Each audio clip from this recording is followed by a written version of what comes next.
Isa pong kilalang Bitcoin investor at market psychologist na si Michael XBT ang nagbigay ng maikli pero malakas na pahayag. Ayon sa kanya, watch XRP this week.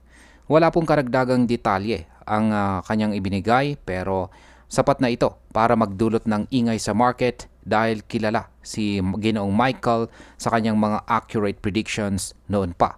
Kaya ngayong may matinding pressure si XRP nitong mga nakaraang linggo, lumalakas po ang usapan kung handa na ba itong bumawi or bumangon. Kaya yan po ang siyang ating pag-uusapan sa video na ito. Pero bago po tayo magpatuloy ay pakibasa na lamang po muna ang disclaimer dito po sa ibaba ng ating screen. Yan, ano po ba ang kasaysayan ng mga prediction ni Ginoong Michael XBT? Noong kalagitnaan po ng taong 2024, nang nasa 0.50 pa lamang itong si XRP, sinabi ni Ginoong Michael na posibleng tapusin na nito ang multi-year consolidation. Ilang buwan lang ang lumipas, pumalo po si XRP sa presyong $3.40 nang sumapit po ang January 2025. Yan, halos 600% ang itinaas po nito na nagpapatunay sa bigat ng kanyang analysis. Simula noon ay nakipaglaro sa XRP sa presyo sa itaas ng $2 na tila nagpapahinga matapos ang mabilis na pag-akyat. Kaya sa market impact, dahil po sa kanyang nakaraang tama na hula, marami sa mga investors ngayon ang nagbibigay ng bigat sa kanyang bagong babala or warning. Kapag nakita po ng mga traders na muli itong nagkatotoo, mas lalaki ang kanilang kumpiyansa kay XRP. Ngayon ay ano naman ang sinasabi ng iba pang mga analyst? Si analyst Davey Satoshi naman ay nag-highlight ng kanyang Elliott wave pattern sa monthly chart na XRP. Ayan, na-content lamang po natin yan kanina. Ayon sa kanya ay posible pong pumasok na si XRP sa wave 3 na kadalasang pinakamalakas na bahagi ng cycle.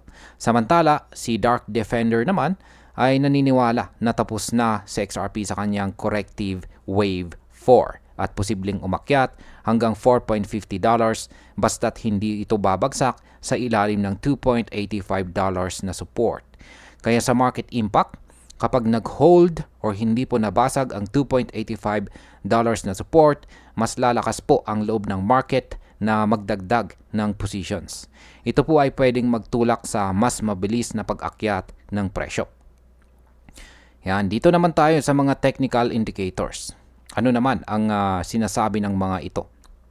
Sa XRP po ay kasalukuyang nasa presyong $2.97 na may 3.3% na pagtaas sa araw na ito.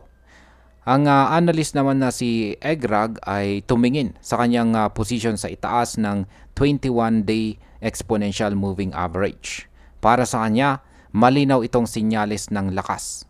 Binanggit din niya ang short-term target na $3.90 at kung magpapatuloy, posibleng umabot pa ito sa $46. Samantala, si Ginoong Davey Satoshi naman ay nagbigay ng mas realistic range mula $8 hanggang $30, depende sa kombinasyon ng technical at saka fundamental drivers. Kaya sa market impact, ang technical na ganito ay maaari pong magbigay ng FOMO sa mga traders na siyang magdudulot ng mas mabilis na paggalaw ng presyo kung mag-breakout talaga si XRP. Ano naman ang mga fundamental na dahilan sa bullish outlook? Maraming factors ang nagtutulak ng optimism. Una ay ang acquisition po ng Ripple sa Rail Financial. Pangalawa ay ang launching po ng RLUSD stablecoin. Pangatlo ay ang adoption po ng ISO 222 standard. At hindi rin po mawawala ang mga ETF applications na konektado kay XRP. Lahat ng ito ay nagsisilbing dagdag na gasolina para sa bullish momentum. Kaya sa market impact, dahil dito lumalakas po ang posibilidad na maging pangunahing asset sa XRP sa global payments.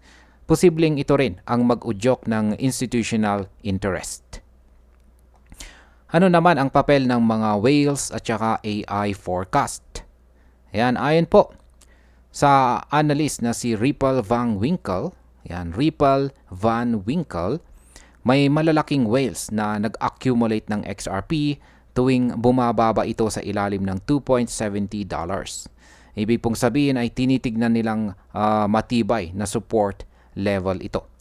Kaya sa market impact, ang whale accumulation po na ito ay sinyalis ng malakas na kumpiyansa. Kapag nakitang pumasok po ang malalaking wallet, madalas itong sinusundan ng retail traders na nagdadagdag pa ng pressure pataas. At ayan, bilang panghuli, para po sa akin, ang babala ni Ginoong Michael XBT, yan, dito, na bantayan po natin si XRP ngayong linggo ay hindi natin dapat maliitin. Kung titignan po natin ang kasaysayan ng kanyang mga hula or predictions, may basihan po ito at maraming investors ang nakikinig sa kanya. Nakakabuo ngayon ng magandang kombinasyon sa XRP ng technical strength, whale support, at saka fundamental developments. Pero kailangan pa rin nating maging maingat dahil kahit bullish ang mga sinyales or signals, mabilis ding magbago ang market conditions. Kung kaya't ang pinakamainam na gawin po natin ay ang bantayan ang $2.85 na support at obserbahan ang galaw ng XRP sa mga susunod na araw. At ayan, hanggang dito na lamang po tayo sa video na ito mga ka-crypto. Marami pong salamat sa panonood. Ingat po tayo lagi at God bless po sa ating lahat.